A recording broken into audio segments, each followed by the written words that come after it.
Hello friends, welcome back to my channel. আমি আফরিনা হালদার। সবাই কেমন আছেন? আমি তো খুব ভালো আছি, আশা করছি আপনারা খুব ভালো আছেন। দেশের বাইরে ভিতরে যে যেখান থেকে দেখছেন, প্লিজ একটা ছোট্ট লাইক দিয়ে দেখাটা শুরু করবেন। আর সাবস্ক্রাইব করা যদি না থাকে, প্লিজ সাবস্ক্রাইবটা করে দেবেন। আর পাশে থাকা বেল বাটনটা অবশ্যই প্রেস করে দেবেন, যাতে আমি যখন কোনো ভিডিও ছাড়বো তখন আপনার মোবাইল নোটিফিকেশন চলে যাবে, আপনি সময় মতো করে আমার ভিডিও দেখে নেবেন। আর আমার পুরনো বন্ধুদেরকে অসংখ্য ধন্যবাদ আমার পাশে সব সময় থাকার জন্য।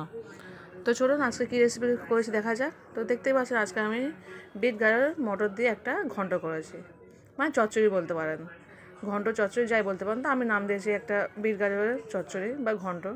তো যাই হোক, চলুন রেসিপি দেখা যাক আজকে আমি কীভাবে করেছি, পুরোটাই দেখাবো। আর যেখানে দেখছেন প্লিজ ছোটো লাইক দিয়ে দেখাটা শুরু করবেন। তো চলুন কী নিয়েছি সবটাই দেখাচ্ছি। তো দেখতেই পাচ্ছেন আমি 1 চামচ জিরে নিয়েছি, কিছু মরিচ নিয়েছি, আর নিয়েছি কিছুটা আদা রসুন, আর নিয়েছি 1 বাটির মতো মটর ভিজিয়ে নিয়েছি, কাল রাতে ভিজিয়ে দিয়েছিলাম, তা ভিজানো মটর নিয়েছি। এদিকে নিয়েছি আমি একটা বড় আকারের বিট নিয়েছি, তো বিটটা আমি ভালো করে কুচিয়ে নিয়েছি ডুমো ডুমো করে। এদিকে নিয়েছি 2টো গাজর, এদিকে 2টো আলু নিয়েছি, এদিকে একটা পেঁয়াজ আর কিছু কাঁচা লঙ্কা। তো এই হচ্ছে আজকে আমার উপকরণ। তো চলুন রান্নাটা শুরু করে দিই এবার। তো চলুন এটাকে আমি বেটে নিই ভালো করে, শিলনোড়ায় চলে এসছে। তো আদা রসুন যে মরিচটা ভালো করে বেটে নিই। তো দেখতেই পাচ্ছেন আমার শিলে পেস্ট করা হয়ে গেছে, কত সুন্দর পেস্ট হয়, মানে শিলে বেটে রান্না খাওয়া একটা মজাই আলাদা। তো চলুন এবার তুলে নিয়ে রান্না শুরু করে দেবো। হ্যালো ফ্রেন্ডস, তো দেখতেই পাচ্ছেন আমি কড়া বসিয়ে দিয়েছি, দিয়ে আমি গ্যাস জ্বালিয়ে দিয়েছি। এবার কিছুটা সরষের তেল দিয়ে দিচ্ছি, আপনারা চাইলে সাদা তেল ইউজ করতে পারেন। দিয়ে দিলাম সরষের তেল। হ্যালো ফ্রেন্ডস, তো মনে হচ্ছে কড়াইতে তেল জল ছিল, আর তাদের তেল দিয়ে ফটফট করে এত ফাটছে বলে আমি তাদেরকে পেঁয়াজটা দিয়ে দিয়েছি। পেঁয়াজটা দিলে দেখবেন অতটা তেল আর অত ফাটে না। তো পেঁয়াজটা দিয়ে একটু লালি করে দেবো। তো দেখতেই পাচ্ছেন একটু লালি হয়ে গেছে। এবার আমি এতে প্রথমে দিয়ে দেবো মটরটাকে। তো দিয়ে দিলাম মটর দিয়ে একটু তেলে ভেজে নেবো, বেশিক্ষণ নয়, 2-3 মিনিট মতো। তো দেখতেই পাচ্ছেন আমার 2-3 মিনিট ফ্রাই করা হয়ে গেছে। এবার আমি দিয়ে দেবো বিট, যে একটা বিট ফুটিয়ে দিয়েছিলাম, বিটে দিয়ে দিলাম। তো এটাকেও আমি 2-3 মিনিট ফ্রাই করে নেবো।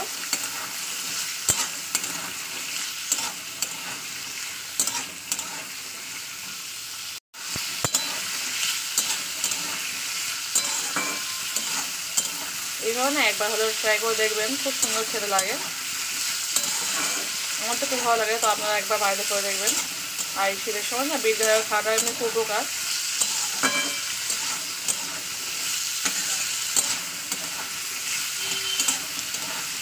তো আমার হয়ে গেছে 2-3 মিনিট। এবার এরপর আমি দিয়ে দেবো গাজরটাকে, যে গাজরটা আমি ফুটিয়ে গেছি সেটা দিয়ে দিচ্ছি।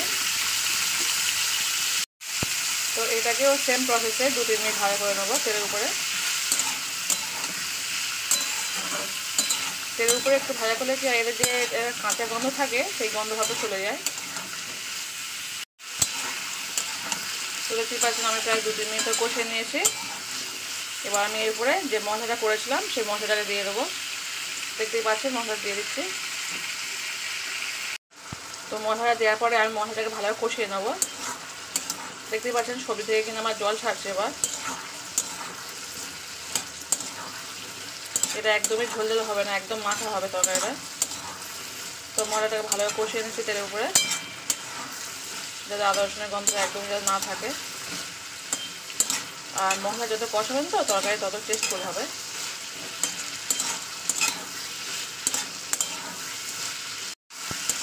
প্রায় 5-7 মিনিট ধরে মশলাটা কষাবেন।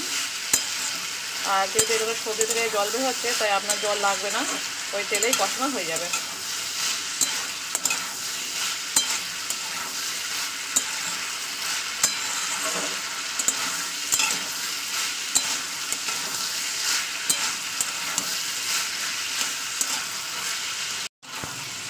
তো দেখতে পাচ্ছি আমার প্রায় 5-7 মিনিট হয়ে গেছে। আমি এরপরে এবার দিয়ে দেবো 1/2 চামচ পরিমাণ হলুদ দেবো, বেশি দেবো না, যেহেতু এটা বেশি হলুদ দিতে লাগে না।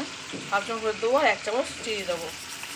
যেহেতু এটা বিট গাজর, একটু চিনি দিলে না খেতে ভালো লাগে। তবে এটা অপশনাল, আপনারা দিতে পারেন নাও দিতে পারেন।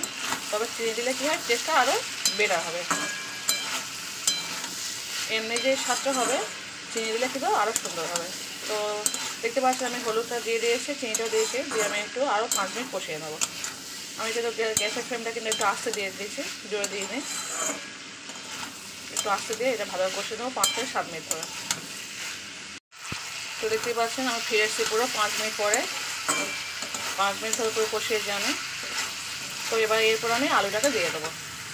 তো যে আলু আর কাঁচা লঙ্কাটা কোটা আছে সেটাকে আমি একসঙ্গে দিয়ে দিচ্ছি। তো আলুটাকে দিয়ে আবার আমি 2-3 মিনিট কষিয়ে নেবো। গ্যাসের ফ্লেমটা কিন্তু আস্তে থাকবে, জোরে দেবেন না, কারণ যেহেতু এতে পুরো তেলেই ভাজা হচ্ছে। আর এখন আমি জল অ্যাড করিনি, লবণও অ্যাড করিনি। তো সেখানে গ্যাসের ফ্লেমটা একটু আস্তে দেবেন, দিয়ে এটা ভালো কষিয়ে নেবেন। 5 থেকে 7 মিনিট কষাবেন আলু দিয়ে। তারপর আমি যতটুকু পরিমাণ জল লাগবে দিয়ে দেবো, তারপর লবণ দেবো। তো দেখতেই পাচ্ছেন কালারটা কত সুন্দর চলে এসছে। এমনি বিট রান্না করলে বিটের একটা কালার অসাধারণ আসে, খেতেও মজা হয়। তো এইভাবে একবার হলেও বাড়িতে ট্রাই করে দেখবেন, খুব সুন্দর টেস্টফুল হয় রান্নাটা।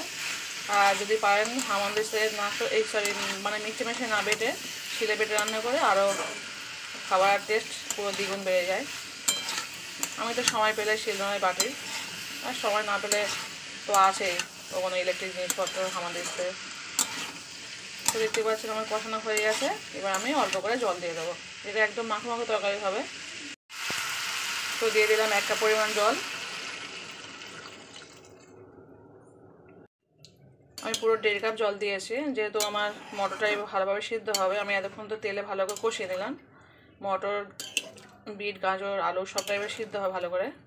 কষাতে কষাতে অর্ধেক সিদ্ধ হয়ে গেছে, এবার বাকিটুকু সিদ্ধ হয়ে যাবে। সেই কারণে একবার আর এতে জল অ্যাড করবো না, সেই কারণে পুরোটাই জল দিয়ে দিলাম যতটুকু লাগবে আমার। এবার এটাই ফুটে জলটা পুরো কষা কষা রান্না হয়ে যাবে। আমি কিন্তু এখনও লবণ অ্যাড করিনি, একটু পরে লবণটা অ্যাড করবো। এখনও লবণ অ্যাড করবো না, এবার ভালো করে ফুটে গেলে লবণটা অ্যাড করবো। তো চলুন এবার চাপা দিয়ে দিই। তো আমি এবার ঢাকনাটা চাপা দিয়ে দিচ্ছি। হ্যালো ফ্রেন্ডস, তো দেখতে পাচ্ছেন আমি চলে এসেছি পুরো 5 মিনিট পরে। তো ফুটে গেছে আমার ভালোভাবে। এবার আমি লবণটাকে দিয়ে দেবো। তো চলুন লবণটাকে দিয়ে দিচ্ছি। দিয়ে দেবো 1 চামচ পরিমাণ লবণ।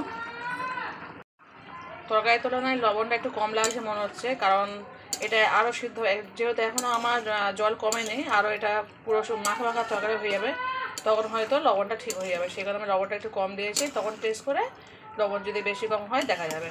তো চলুন আবার আমি চাপা দিয়ে দিচ্ছি, ভালো করে একটু ফুটে একদম এটা মাখা মাখা তরকারি হবে, একদমই ঝোল থাকবে না। রুটি লুচি পরোটার সময় তো দারুণ খেতে লাগবে, সেইভাবে রান্নাটা করা হবে। তো চলুন আবার আমি চাপা দিয়ে দিচ্ছি কিছুক্ষণের জন্য, প্রায় 10 থেকে 15 মিনিট পর আবার আপনাদের সঙ্গে দেখা হবে। তো চাপা দিয়ে দিচ্ছি এখন আমি। হ্যালো ফ্রেন্ডস, তো দেখতে চলে এসেছি পুরো 15 মিনিট পরে। আমার একদম জলটা পুরো শুকিয়ে গেছে তরকারি। তো চলুন ভালো করে এটা মাখা মাখা করে নেবো। একদম বলেছিলাম ড্রাই কষা তরকারি হবে, তো এটা একদমই ঝোল রাখলে হবে না। তো এটা একটু ভালো করে ঘেঁটে নেবো খুন্তির সাহায্যে। হ্যালো ফ্রেন্ডস, দেখতে পাচ্ছেন তরকারিটা কত সুন্দর আমার কমপ্লিট হয়ে গেছে। তো যে যেখানে দেখছেন প্লিজ ছোট্ট লাইক দেখাটা শুরু করবেন, না ফুল ওয়াচ করে ভিডিও দেখবেন। তো আজকের ভিডিওটা এই পর্যন্ত। কেমন হয়েছে অবশ্যই বলবেন। এইরকম রান্না করে অবশ্যই গরম ভাতের সঙ্গে তো খুব সুন্দর লাগবে, আর তাছাড়া রুটি লুচি পরোটা যা খুশি করতে পারেন তার সঙ্গে খুব ভালো লাগবে। তো দেখে বুঝতে পারছেন কত সুন্দর কত লোভনীয় জিনিসটা হয়েছে। আমার তো খুবই ভালো লাগে খেতে। শীতের সময় এইভাবে জিনিসটা করে রুটি মানে গরম গরম রুটির সঙ্গে বা লুচির সঙ্গে বা গরম ভাতে তো অসাধারণ, সবটার সঙ্গে ভালো লাগবে। তো চলুন আজকে পর্যন্ত, টাটা বাই। কেমন হচ্ছে অবশ্যই কিন্তু বলবেন। তো আমি পরিবেশন করে দেখাচ্ছি 5 মিনিট পরে। তো চলুন আজকে টাটা বাই। তো দেখতেই পাচ্ছেন আমি পরিবেশন করে দেখাচ্ছি কতটা লোভনীয় হয়েছে, দেখলেই বুঝতে পারছেন। মানে গরম ভাতের সঙ্গে দারুণ খেতে লাগবে, একবার হলেও বাড়িতে ট্রাই করে দেখবেন প্লিজ সবাই। আর আমার রেসিপিটি ভালো অবশ্যই কমেন্ট করে বলবেন, আর খুব ভালো শেয়ার করবেন। আজকে পর্যন্ত টাটা।